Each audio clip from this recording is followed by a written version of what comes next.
the FreedomPark regarding the suspension of 146 MPs in the parliament.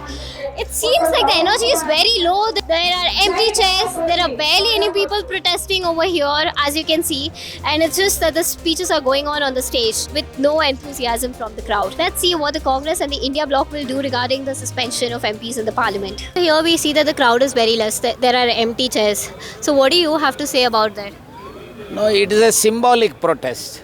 So we are not here to show our strength. It is a symbolic protest. That is why only workers have attended and we have protested. It seems like the Congress in Karnataka is still not able to build up the momentum for the protest in Bengaluru. India bloc is holding nationwide protest, but in the FreedomPark, we barely see any crowd. The politicians are giving speeches while the empty chairs stare back at them. Ahead of the 2024 Lok Sabha elections, will such a weak protest by Congress in Karnataka hold up against the BJP? This is Akshata Mehta reporting for Daily Salar Digital.